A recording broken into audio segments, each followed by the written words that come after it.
बिना माँ के बच्चे। बहुत पुराने ज़माने की बात है। एक आदमी अपने परिवार के साथ एक छोटे से गांव में रहता था।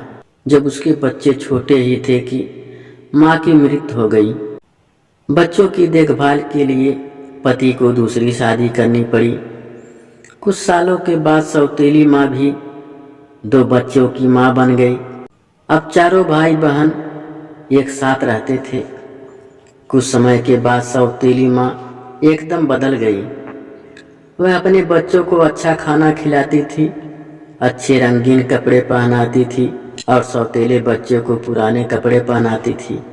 कुछ दिनों बाद सौतेली माँ ने उन्हें सूखी रोटी देकर गायों को चराने भेजना शुरू कर दिया।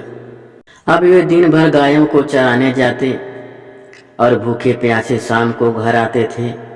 ऐसे समय में उन्हें अपनी माँ की बहुत याद आती थी। एक दिन दोनों बच्चों ने अपने हाथ की सूखी रोटी अपनी काली गाय को देते हुए कहा, माँ तुम हम पर ऐसी ही दया करो जैसी हमारी माँ हम पर दया करती थी। इतना कहना था कि गायों के थनों से दूध निकल आया। दोनों बच्चों ने खुश होकर भरपेट दूध पिया। अब वे रोज दूध पीना शुरू कर दिया। अब ये रोज हाथ की रोटी उसे देते और गाय उन्हें भरपेट दूध पिलाती थी। इससे वे खुश रहते थे और गाय चराने भी उन्हें अच्छा लगने लगा। कुछ ही दिनों के बाद सौतेली माँ ने बच्चों के चेहरे में लाली देखी तो आश्चर्य में पड़ गई। उसे अपने बच्चों पर बड़ी दया आई कि वे तो दुबले पतले ही थे। दूसरे ही दिन से उसने अपने बच्चों को भी सूखी रोटी देना शुरू कर दिया। 2-3 सप्ताह बाद उसने देखा कि बच्चे हट्ठे कट्ठे होने के बदले कुछ ज्यादा ही दुबले पतले दिखाई देने लगे। अब माँ थोड़ी उलझन में पड़ गई। उसने अपने एक बच्चे को उसका राज जानने के लिए भाइयों के साथ गाय चराने के लिए भेज दिया और कहा कि वह ध्यान दें भाई दिन में क्या खाते हैं। दूसरे दिन तीनों भाई गायों के लेकर जंगल की ओर निकल पड़े। गायों ने आराम से चारागाह में घास चर रही थी। दोपहर का समय होने को आया। बच्चों के पेट भूख से कुलबुलाने लगे, पर उन्हें हिम्मत नहीं आ रही थी कि गाय से दूध मांगे। उन्हें डर था कि इसका सौतेला भाई माँ से चुगली न कर दे। भूख सहन से बाहर होने पर वे भाई से बोले कि हमारी काली गाय हमें दूध देती है, इसी से हम अपनी भूख मिटाते हैं। यह बात तुम किसी को मत बताना। भाई ने कहा, मैं इस बात को किसी से नहीं कहूँगा, चिंता मत करो। अब दोनों भाई खुश हुए और अपनी रोटी गाय को देते हुए बोले, वो प्यारी माँ हम पर ऐसी दया करो जैसी हमारी माँ हम पर दया करती थी। ऐसा सुनते ही गाय ने तीनों भाइयों को पेट भरकर दूध पिलाया।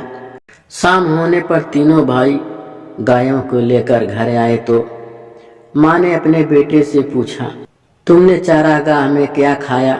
बेटे ने कहा, हमने यही खाया जो तुमने हमें दिया था। वह तो ऐसा भी नहीं था जैसा खाना कुत्तों को मिलता है। ऐसा सुनकर माँ को बड़ा बुरा लगा। दूसरे दिन भाइयों के साथ बेटी को भेजा और कहा कि वह ध्यान से देखे कि दोनों भाई क्या खाना खाते हैं। अब बेटी भाइयों के साथ चारागाह में गई। दोपहर होने को आई, बच्चों को भूख लगने लगी। उन्होंने पिछले दिन की तरह ही बहन से भी कहा, प्यारी बहन तुम किसी से भी मत कहना कि हमें खाना कैसे मिलता है। बहन ने भरोसा दिलाया कि वह किसी से नहीं कहेगी। अब भाई गाय के पास गए और अपने हाथ की सूखी रोटी देते हुए बोले, ओ प्यारी माँ हम पर ऐसी दया करो जैसी हमारी माँ करती थी। उस दिन गाय ने उन्हें ढेर सारा खाना दिया। सबने भरपेट खाया। लड़की ने थोड़ा सा खाना अपनी चुन्नी में छिपा लिया। घर पहुंचते ही माँ ने पूछा कि तुमने चारागाह में क्या खाया? बेटी ने उत्तर दिया, मेरी चुन्नी से पूछो, मुझसे नहीं। माँ ने चुन्नी देखी तो उसमें खाना था। माँ ने पूछा, यह कहाँ से आया? बेटी ने माँ से कहा कि इसका जवाब चुन्नी ही दे रही है कि खाना गाय ने दिया था। यह जानकर माँ को बड़ा गुस्सा आया। कि सौतेले बच्चे चारागाह में मजे कर रहे हैं। उसने उनकी काली गाय को ही मारने की ठान ली।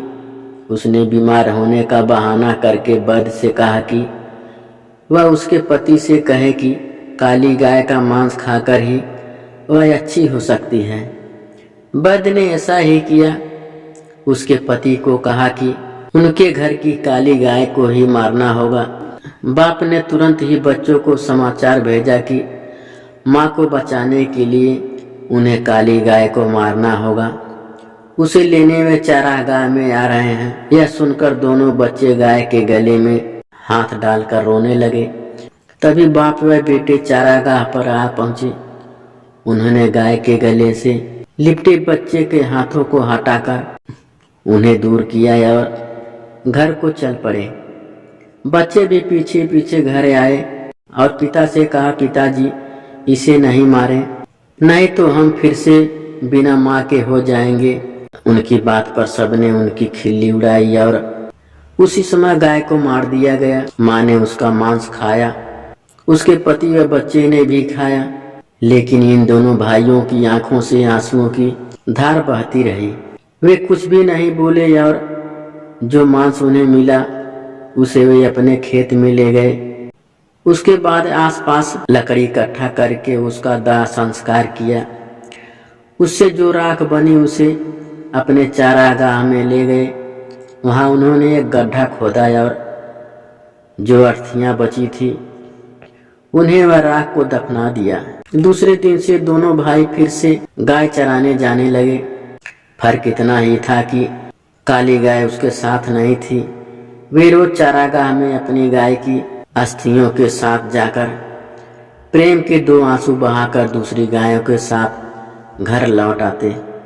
एक दिन हमेशा की तरह चारागाह में पहुंचे तो देखा कि अस्थियों की जगह पर एक सुंदर एलोवेरा का पौधा खड़ा था। वे आश्चर्य से उसके पास गए और उसकी लंबी लंबी पत्तियों को सहलाने लगे। तभी उस सुंदर पौधे ने उन्हें अपनी गोद में ले लिया और खाने की बौछार कर दी। दोनों भाई उस पर लिपटे हुए बोले, हमारी माँ काली गाय बनकर आती है, अभी एलोवेरा की बहार बनकर आई है। माँ कितनी अच्छी होती है, कहकर दोनों भाई हंसने लगे। कहते हैं कि उसके बाद वे दोनों भाई अपनी सौतेली माँ के साथ नहीं गए।